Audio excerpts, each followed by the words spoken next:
اللہ ताला ने नबी करीम सल्लल्लाहु अलैहि वसल्लम से क्या फरमाया कि आपने अहले किताब को कहना है, कुल आप फरमा दीजिए, या अहलल किताब, ए आसमानी मजहब के मानने वालों, तालौ इला कलिमतिन सवाइम बैनना व बैनकुम, आओ उस बात की तरफ हम इकट्ठे होकर बैठ जाएं, उस बात पे हम मुत्तफिक हो जाएं जो आप में यानी कि आपके दीन में और हमारे दीन में कॉमन है।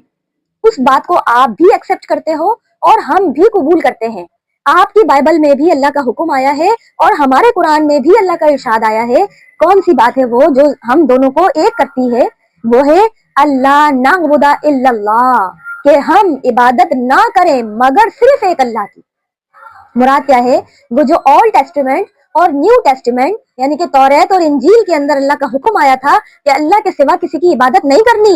ये उनकी बाइबल में भी लिखा हुआ है। और हमारे कुरान में सूरह आले इमरान में आयत नंबर 64 में अल्लाह सुब्हानहू व तआला ने नबी अलैहिस्सलाम को अहले किताब से जिक्र करने की तालीम इस तरह फरमा दी। और क्या कहा? वला नुशरिका बिही शैआ, और देखो उसके साथ किसी भी चीज को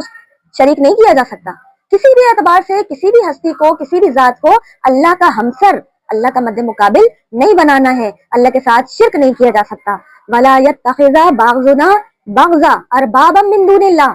और ना बनाओ आपस में एक दूसरे को अपना रब अल्लाह के मुकाबले पर। आपस में किसी जात को, किसी शख्सियत को इतना बुलंद दर्जा ना दे दो कि अल्लाह की ही तौहीद कंप्रोमाइज हो जाए।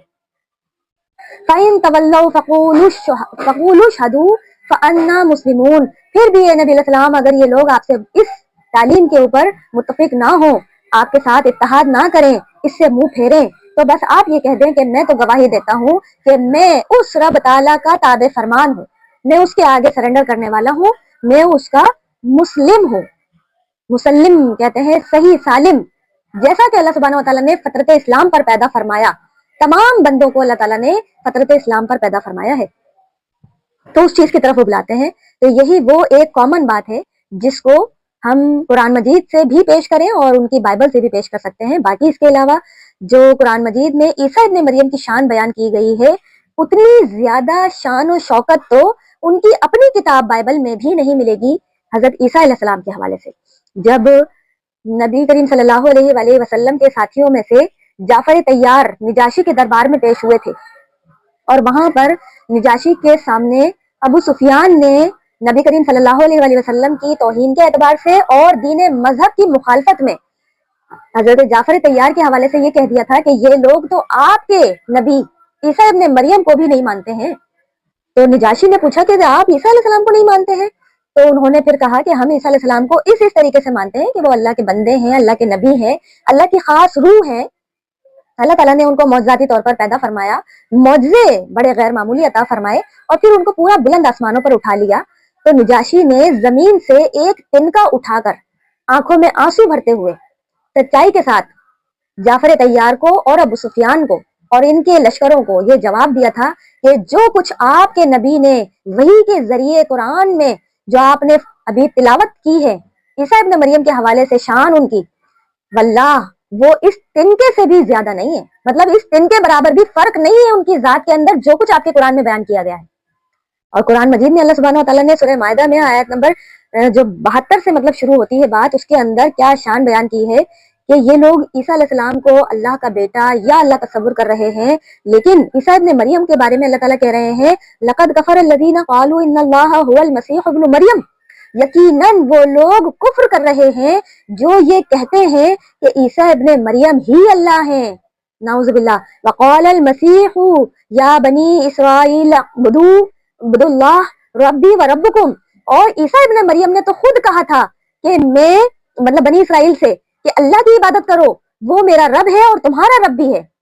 इन्नहु मन युशरिक बिल्लाह, जो कोई भी इस मामले में अल्लाह के साथ शिरक करेगा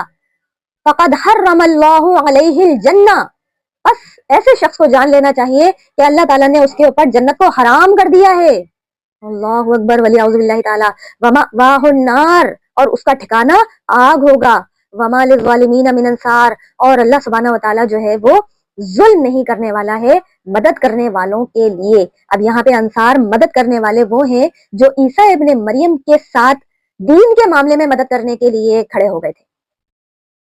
हजरत ईसा अलैहिस्सलाम की मौजूदगी में तो रोए जमीन पर बस 12 हवारी थे जो ईमान लाए थे, یہ تو ان کے چلے جانے کے بعد ایک بادشاہ تھا جس نے عیسائیت کو قبول کر لیا تھا، جو آج کی تعداد میں ہمیں اتنی بڑی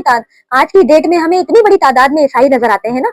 یہ عیسیٰ علیہ السلام کی لائی ہوئی تعلیمات پر عمل کرنے والے صحیح معنوں میں نہیں ہے۔ صحیح معنوں میں تو وہی لوگ ہوں گے جو قرآن مجید میں سورہ مائدہ کی آیت نمبر ابھی 73 کے حوالے سے کیا آیا ہے، لقد کفر الذین قالوا ان اللہ ثالث ثلاثہ،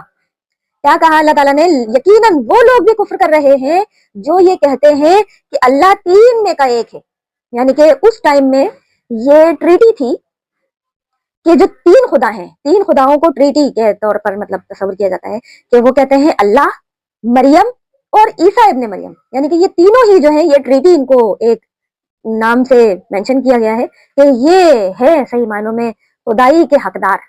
اور آج کے ٹائم میں بھی ٹریٹی تو ہے، لیکن انہوں نے مریم علیہ السلام کو سائیڈ میں کر دیا ہے اور ان کی جگہ پر ہولی گوسٹ یعنی کہ جبرائیل علیہ السلام کو وہاں پر ڈال دیا ہے۔ ٹریٹی بہرحال آج بھی موجود ہے، یعنی کہ وہ لوگ تین خداؤں کے ماننے والے ہیں، اور اس چیز کو اللہ تعالیٰ نے قرآن مجید میں مینشن کیا کہ جو لوگ کہہ رہے ہیں قالوا ان اللہ ثالث ثلاثہ، وہ جو کہہ رہے ہیں نا کہ تین میں کا ایک ہے اللہ، وما من الہ الا اللہ، وما من الہ الا الہ واحد، اور یاد رکھو کہ معبود تو نہیں ہے مگر ایک واحد اللہ، اللہ کے سوا کوئی اور عبادت کے لائق نہیں ہو سکتا۔ تو عیسیٰ ابن مریم کی جو شان ہے اس کے اوپر جو اجماع ہے تمام مکاتب فکر کا، تمام اسکول آف تھاٹ کے فالوورز کا، سب کا اجماع ہے الحمدللہ، اور بلکہ شاید یہ کہا جائے تو بھی غلط نہ ہوگا کہ اس 5 پوائنٹ کے اوپر تو اہل کتاب کا بھی اجماع ہے، یعنی کہ یہود اور نصارہ بھی اس بات کا انکار نہیں کرتے ہیں، ان کی کتابیں بھی ان 5 پوائنٹ کی گواہی دیتی ہیں کہ عیسیٰ ابن مریم اللہ کے بندے ہیں، اور انہوں نے دنیا میں ابھی تک کی جو زندگی گزاری ہے وہ 33 سال کی عمر میں زندہ آسمانوں پر اٹھا لیے گئے ہیں، پہلا پوائنٹ۔ دوسرا پوائنٹ یہ ہے کہ عیسیٰ ابن مریم قیامت سے پہلے اس روئے زمین پر تشریف فرما ہوں گے، اور اس وقت وہ ایک عادل حکمران کی حیثیت سے آئیں گے۔ اور تیسرا پوائنٹ یہ ہے کہ وہ دنیا میں دین رائج کریں گے، اور جتنے صحیح العقیدہ عیسائی ہیں وہ ان کے ہاتھ پر اسلام قبول کر لیں گے۔ پھر عیسیٰ ابن مریم صلیب کو توڑ دیں گے، جزیہ موقوف کر دیں گے، پوری دنیا میں اسلامی حکومت ہوگی۔ اور چوتھا پوائنٹ یہ ہے کہ پھر وہ اس روئے زمین پر 40 سال عمر گزاریں گے، حکومت کریں گے، دجال کو قتل کریں گے اللہ کے حکم سے، اور پھر یاجوج ماجوج کے فتنے سے اللہ کے حکم سے بچانے کے لیے تمام مومنین کو، مسلمین کو کوہ طور پر لے جائیں گے۔ ان کی شادی بھی ہوگی، بچے بھی ہوں گے، اور 73 سال یعنی کہ 33 سال وہ پہلے گزار چکے ہیں، 40 سال مزید گزاریں گے تو کمپلیٹ ان کی عمر مبارک جو ہوگی وہ 73 ایئرس کی عمر میں وہ پھر فوت ہوں گے۔ اور پھر 5واں عقیدہ یہ ہے کہ مسلمان ان کا نماز جنازہ پڑھ کر نبی کریم صلی اللہ علیہ وآلہ وسلم کے جو قبر رسول ہے، روضہ شریف ہے، اس میں دفن فرما دیں گے۔ یہ 5 عقائد ہیں، اس کے اوپر مسلمانوں کی تمام مسالک کا اجماع ہے، اور یہود و نصارہ کا بھی اجماع ہے۔ انہوں نے بھی بس ان کے سمجھنے میں تھوڑا سا فرق لگا ہے، یہودی اس اعتبار سے سمجھتے ہیں کہ ایک دجال آئے گا اور ہمارا مسیحا جو ہوگا وہ اس کے خلاف جنگ کرے گا، تو کچھ الٹا ہی انہوں نے سمجھ لیا ہے، دجال نے بھی آنا ہے اور عیسیٰ ابن مریم نے بھی آنا ہے، لیکن یہ یہودیوں کی بدبختی ہوگی کہ وہ جو دجال ہے اس کو اپنا مسیحا مان لیں گے۔ تو اور عیسائیوں نے اس اعتبار سے سمجھنا ہے کہ ابھی ہمارے عیسیٰ ابن مریم جو آئیں گے تو پھر یہ مسلمان بھی عیسائیت قبول کر لیں گے، تھوڑا سا ڈیفرنٹ اس طریقے سے۔ باقی قرآن کی روشنی میں اسی طریقے سے ہے، اور یہ وہ اجماعی عقیدہ ہے جس کے اوپر پوری کی پوری امت متفق ہے۔ وہ الگ بات ہے کہ اب ایک قادیانی کہے کہ نہیں بھائی ہم عیسیٰ علیہ السلام کے دوبارہ آنے کو نہیں مانتے، تو قادیانیوں کو ہی پہلے ہم مسلمان نہیں مانتے، سیدھی سیدھی بات تو یوں ہے نا۔ تو قادیانیوں کے لائے ہوئے عقیدے کے اوپر ہم نے کیا بحث کرنی ہے، کیونکہ قادیانیوں کا سب سے پہلا وار یہی ہوتا ہے کہ جب وہ کسی مسلمان سے بات کرتے ہیں تو وہ اس بات کو ہی منوانا چاہتے ہیں کہ آپ سب سے پہلے تو اس بات کو قبول کریں کہ عیسیٰ ابن مریم فوت ہو چکے ہیں اور اب وہ دوبارہ دنیا میں نہیں آئیں گے۔ اور جب مسلمان اس بات کا انکار کرتا ہے کہ نہیں عیسیٰ ابن مریم فوت نہیں ہوئے ہیں، وہ دوبارہ دنیا میں آئیں گے، اور اسی چیز کو وہ اپنی دلیل بناتے ہیں کہ جب عیسیٰ ابن مریم دوبارہ دنیا میں آئیں گے تو پھر اس کا مطلب یہ ہے کہ آپ یہ بولتے ہو کہ نبوت کا سلسلہ ختم نہیں ہوا ہے۔ یہ اس طریقے سے وہ بحث میں الجھا دیتے ہیں۔ قادیانیوں کی بحث انشاءاللہ کسی اور دن